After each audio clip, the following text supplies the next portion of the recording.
Hello everyone, welcome to our YouTube channel Sandhan Sathi. और आज का जो हमारा टॉपिक है वो है फंडामेंटल राइट। ठीक है, फंडामेंटल राइट का सबसे पहले हिस्टोरिकल बैकग्राउंड देखेंगे। देखिए, पॉलिटी के अगर सबसे ज्यादा सवाल आपको दिखेंगे ना, तो उसमें से मोस्ट ऑफ द क्वेश्चंस जो होते हैं वो दो चैप्टर से होते हैं। एक है आपका फंडामेंटल राइट और दूसरा जो है वो है आपका पार्लियामेंट।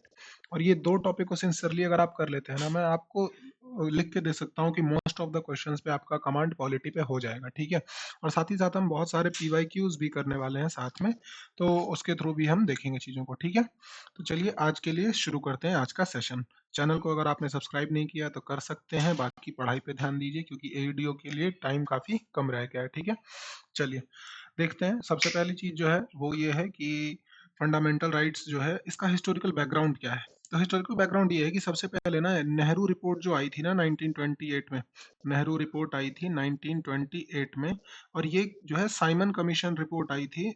एक्चुअली रिपोर्ट उस समय आई नहीं थी, ठीक है, तो लेकिन साइमन कमीशन जो गठन हुआ था ना, साइमन कमीशन का, ठीक है, साइमन कमीशन का जब गठन हुआ था तो उसके रिस्पांस में नेहरू रिपोर्ट दी गई थी। ठीक है, कि हम नेहरू रिपोर्ट इंडिया की तरफ से दिया गया था। और इसके जो चेयरपर्सन थे वो थे मोतीलाल नेहरू। कौन थे? मोतीलाल नेहरू, जवाहरलाल नेहरू नहीं, मोतीलाल नेहरू। और कब आया था? 1928 में।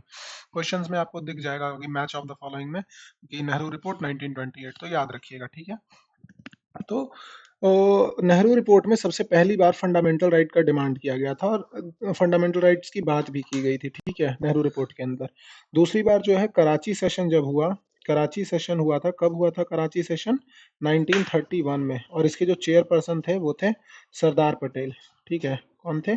सरदार पटेल। और ये सेशन 1931 में हुआ था, तो इसके अंदर भी फंडामेंटल राइट्स की डिमांड की गई थी। कराची सेशन जो कांग्रेस का सेशन था, ठीक है, कराची में कांग्रेस का सेशन हुआ था। तो इस सेशन के प्रेसिडेंट थे सरदार पटेल और इसमें भी फंडामेंटल राइट की डिमांड की गई थी। ठीक है, और साथ ही साथ अगर आप देखें तो हमारे जो कॉन्स्टिट्यूशन में अब लिया गया है, तो हमारे जो कॉन्स्टिट्यूशन में लिया गया है ना, अब ये सबसे पहली चीज तो आप ये देखिए कि ये इंस्पायर है बिल ऑफ राइट्स से। Bill of right of USA, bill of rights of USA, USA से इंस्पायर होके लिया गया है ये। ठीक है, और दूसरी जो चीज है वो ये हमें देखनी है कि हमारे कॉन्स्टिट्यूशन में ये है कहाँ। तो हमारे कॉन्स्टिट्यूशन के पार्ट 3 में, कौन से पार्ट में भाई? पार्ट 3। और पार्ट 3 में आर्टिकल नंबर, तो आर्टिकल नंबर 12 से आर्टिकल 35 तक है। आर्टिकल नंबर 12 से आर्टिकल 35 तक क्या है? फंडामेंटल राइट के बारे में बात की गई। देखिए, फंडामेंटल राइट का मतलब क्या होता है कि एक ऐसा ऐसा राइट जो बेसिक चीज है, फंडामेंटल है, मतलब कि वो जरूरी है। जैसे कि आपको एक एग्जांपल से समझाता हूँ मैं। फंडामेंटल राइट के अंदर ना राइट टू फ्रीडम है, राइट टू फ्रीडम है। तो फ्रीडम के अंदर है फ्रीडम ऑफ स्पीच। क्या है? Freedom of speech. तो फ्रीडम ऑफ स्पीच का मतलब ये हुआ कि बोलने की आजादी। तो बोलने की आजादी तो हर इंसान को होनी ही चाहिए ना, ये तो बेसिक चीज है ना, ये आप छीन नहीं सकते हो। तो बेसिकली कॉन्स्टिट्यूशन में लिखा क्यों गया, आपका ये सवाल होना चाहिए। तो लिखा इसलिए गया था ताकि कल के डेट में स्टेट जो है ना इस पे रोक ना लगा सके। क्यों? क्योंकि अब हम ये कह सकते हैं ये कॉन्स्टिट्यूशनली प्रोटेक्टेड है। कॉन्स्टिट्यूशनली ये राइट्स क्या है? प्रोटेक्टेड है। तो अगर कोई हमारे सॉरी प्रोटेक्टेड है, तो अगर कोई हमारा इस राइट का वायलेशन करता है, हमारे इस अधिकार का उल्लंघन करता है, हमारे इस फंडामेंटल राइट को तोड़ता है, हमसे छीनता है, तो हम कोर्ट जा सकते हैं। तो इसलिए जा सकते हैं क्योंकि ये कॉन्स्टिट्यूशन में लिखा हुआ है। ठीक है, इसलिए इसको फंडामेंटल बोलते हैं। तो ये मिलता कहाँ है हमारे कॉन्स्टिट्यूशन में? तो हमारे कॉन्स्टिट्यूशन में ये मिलेगा आपको पार्ट 3 के अंदर, आर्टिकल 12 से आर्टिकल 35। एकदम नींद में भी कोई पूछे ना तो याद रखना ये। ठीक है, आर्टिकल 12 टू आर्टिकल 35। ठीक है, चलिए नेक्स्ट आगे देखते हैं। अब यहाँ पे आप 6 फंडामेंटल राइट्स हमें दिए गए हैं। कितने फंडामेंटल राइट्स दिए गए हैं? 6। लेकिन एक्चुअली में 7 थे, लेकिन जो सातवां था ना वो था राइट टू प्रॉपर्टी का। क्या था? Right to property. तो राइट टू प्रॉपर्टी जो है ना ये हटा दिया गया। कब हटाया गया? तो 44th कॉन्स्टिट्यूशनल अमेंडमेंट एक्ट से हटा दिया गया। कब हुआ था ये? 1978 में हुआ था ये अमेंडमेंट। तो इस अमेंडमेंट में जो है राइट टू प्रॉपर्टी को फंडामेंटल राइट से हटा दिया गया और फंडामेंटल राइट की जगह क्या बना दिया गया? सिर्फ और सिर्फ एक लीगल राइट। क्या बना दिया गया? Legal right. और कहाँ प्लेस कर दिया गया इसको? तो इसको प्लेस कर दिया गया आर्टिकल 300 ए के, 300 ए के अंदर। ठीक है, तो अब क्वेश्चन पता है भाई क्या पूछते हैं? ऐसे वो क्वेश्चन फ्रेम करेंगे इस तरह से कि एट दिस मोमेंट और at present right to property is placed in the constitution under which article, यानी कि वर्तमान में संपत्ति का अधिकार भारतीय संविधान के किस अनुच्छेद के अंदर आता है? तो वो आर्टिकल 300 ए है। तो राइट टू प्रॉपर्टी जो है, राइट टू प्रॉपर्टी जो है वो फंडामेंटल राइट नहीं है, पहले था। समझ गए इस बात को? और इससे जुड़ी हुई काफी सारी जजमेंट्स भी हैं, जिसको भी हम लोग आगे देख सकते हैं। ठीक है, तो 6 फंडामेंटल राइट्स अभी हैं, और ये 6 फंडामेंटल राइट्स जो है इनको एक एक करके हम देखते हैं। तो सबसे पहला है राइट टू इक्वालिटी। अब राइट टू इक्वालिटी देखिए, 6 फंडामेंटल राइट्स है ना, इसके लिए हम लोग 6 अलग अलग वीडियो बनाएंगे, क्योंकि एक ही वीडियो काफी लंबा करना सही नहीं है। हम लोग छोटी छोटी वीडियोस और उसके साथ साथ ना क्वेश्चंस भी आपको दिखाएंगे कि किस तरह से पीवाईक्यूज में क्वेश्चन पूछे गए हैं, ताकि आपकी तैयारी उस लेवल की हो जाए कि अगर कोई नया सवाल दिखे भी तो आप उसको समझ जाएं कि अच्छा ये तो थीम है, ये तो रिपीटेड थीम है, आप प्रेडिक्ट कर सकते हैं, खुद से कर सकते हैं प्रेडिक्ट क्वेश्चन को। ठीक है, तो सबसे पहला है right to equality. Right to equality जो है ना, वो आर्टिकल 14 से 18 तक है। कौन सा आर्टिकल है? आर्टिकल 14 से 18 तक। डिटेल में इसको हम लोग पढ़ेंगे, ठीक है, आप घबराइए मत। राइट टू फ्रीडम, तो राइट टू फ्रीडम जो है ये है आर्टिकल 19 टू आर्टिकल 22, यानी इसके अंदर 4 आर्टिकल्स हैं, है ना। फिर राइट अगेंस्ट एक्सप्लॉयटेशन, तो ये है हमारा आर्टिकल 23, 23, 24। ठीक है, इसके बाद हमारा right to freedom of religion है, इसके अंदर हम आता है हमारा आता है आर्टिकल 25 टू 28। ठीक है, इसके बाद है कल्चरल एंड एजुकेशनल राइट, इसके अंदर आता है हमारा आर्टिकल 29 एंड 30। ठीक है, और राइट टू कॉन्स्टिट्यूशनल रेमेडीज, इसके अंदर आता है आर्टिकल 32। तो ये याद रखिएगा, ठीक है।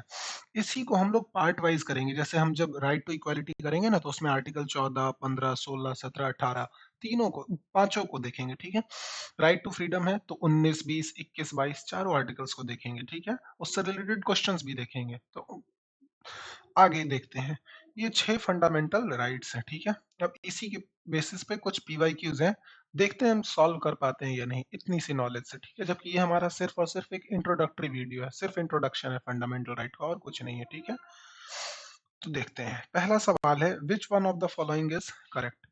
पहला ऑप्शन क्या है? Nehru report 1928 has had advocated the inclusion of fundamental right in the constitution of India। तो ये चीज तो मैंने अभी आपको बताई थी कि नेहरू रिपोर्ट ने डिमांड की थी, हिस्टोरिकल बैकग्राउंड वाले में बताया था ना मैंने। ये देखिए कि नेहरू रिपोर्ट 1928 में फंडामेंटल राइट की बात कर रही थी। तो हाँ, ये क्वेश्चन जो है, तो ये ऑप्शन जो है वो सही है। और ये कब का सवाल है? UP PCS mains 2009। तो एक चीज है मेरे भाई, पैटर्न है कि अगर किसी और स्टेट पीसीएस में आया है ना, तो बिहार के अंदर भी वो पूछ सकते हैं, किसी वनडे एग्जामिनेशन में पूछ सकते हैं, एसएससी रिपीट कर सकती है उसको। ठीक है, तो आप इस तरह से चीजों को देखेंगे। गवर्नमेंट, तो हम हमारा जो राइट ऑप्शन है वो ऑप्शन नंबर ए है। बाकी ऑप्शंस भी देख लेते हैं, क्या है? The government of India act 1935 refer to the fundamental right. नहीं, गवर्नमेंट ऑफ इंडिया एक्ट में ऐसे फंडामेंटल राइट की बात नहीं की गई थी। अगस्त ऑफर फंडामेंटल राइट क्यों देगा भाई? इनको तो सिर्फ वर्ल्ड वॉर में इंडिया का सपोर्ट चाहिए था। क्रिप्स मिशन, क्रिप्स मिशन क्यों बात करेगा फंडामेंटल राइट की? नहीं, क्रिप्स मिशन भी नहीं।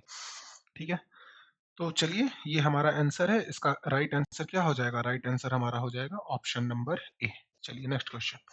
नेक्स्ट क्वेश्चन है, under which article of the constitution of India fundamental rights have been provided? और ये कब का सवाल है? 44th बीपीएससी का। तो देखिए, क्वेश्चन बीपीएससी में आ रहे हैं, ठीक है, और बाकी सारे कमीशन में भी आ रहे हैं, आप देख रहे हैं सामने। तो under which article of the constitution of India fundamental rights have been provided to citizen, यानी कौन से आर्टिकल के अंदर? तो आर्टिकल 12 से 35। अब ये यहाँ पे आप देख सकते हो, यहाँ पे हमने लिखा है ना कि आर्टिकल 12 से आर्टिकल 35। ठीक है, आर्टिकल 12 से आर्टिकल 35 पार्ट 3। ठीक है, चलिए नेक्स्ट क्वेश्चन। तो इसका जो ऑप्शन नंबर बी है वो राइट आंसर हो जाएगा। नेक्स्ट क्वेश्चन देखते हैं, which of the following is given the power to enforce the fundamental right by the constitution? अगर मान लो हमारे फंडामेंटल राइट का, मौलिक अधिकार का उल्लंघन होता है, तो हम कहाँ जाएंगे? तो हम जाएंगे भाई सुप्रीम कोर्ट और हाई कोर्ट। चलिए अभी के लिए बता देता हूँ, सुप्रीम कोर्ट में हम आर्टिकल 32 के अंदर जाते हैं। कौन से आर्टिकल? 32 के। और हाई कोर्ट के अंदर आर्टिकल 226 के अंदर जाते हैं। थोड़ा डिफरेंस है इन दोनों आर्टिकल्स में, बट ये दो आर्टिकल आप याद रखेंगे। ठीक है, आगे जो हमारा राइट टू कॉन्स्टिट्यूशनल रेमेडीज है ना, उसमें इस चीज को हम लोग देखेंगे। ठीक है, तो इसका जो करेक्ट आंसर है हमारा वो ऑप्शन नंबर डी हो जाएगा। ऑप्शन नंबर डी इसका राइट आंसर है। ठीक है, next question, under which of the following articles the Indian constitution guarantees fundamental right to the citizen. फिर से वही सवाल है, और ये सवाल देखो यूपी लोअर सब, क्या पता नहीं कौन सा एग्जाम है, बट यूपी का एग्जाम है मेंस का 2015 का। आर्टिकल 12 टू 35, कुछ भी बताने की जरूरत नहीं है। 15 से 35 गलत हो जाएगा भाई, 14 से 32, 12 से 30 सब गलत है, ठीक है। 12 से 35 तक याद रखो, 12 35, 12 35 याद रखो। अरे ऐसे समझो ना मेरे भाई की आर्टिकल 12 में ना स्टेट की डिफिनीशन है कि स्टेट किसको मानेंगे, ठीक है। यानी राज्य की परिभाषा है कि राज्य किसको मानेंगे, ठीक है। फिर next question, in the constitution of India right to equality, हमसे क्या पूछ रहा है, right to equality is granted by 5 articles, ठीक बात है, वो कौन से हैं? तो 5 आर्टिकल्स के थ्रू ग्रांटेड है राइट टू इक्वालिटी, कौन कौन से? अब यहाँ पे तुम देखो फिर से, राइट टू इक्वालिटी पढ़ाया मैंने। राइट टू इक्वालिटी क्या बोला, राइट टू इक्वालिटी में मैंने आर्टिकल 14 टू 18, आर्टिकल 14 टू 18। तो यहाँ पे क्या है, ऑप्शन है कोई? 14 टू 18 देखिए, 16 से 20 नहीं, 15 से 19 ये भी नहीं, 14 टू 18 ऑप्शन नंबर सी है, 13 टू 17 नहीं। तो राइट आंसर क्या हो जाएगा, राइट आंसर हो जाएगा मेरे भाई ऑप्शन नंबर सी। तो ये कुछ क्वेश्चंस थे, ठीक है। ये हमारा इंट्रोडक्टरी वीडियो था। आगे की क्लासेस में हम लोग एक एक करके सारे फंडामेंटल राइट्स को देखेंगे। Okay, thank you.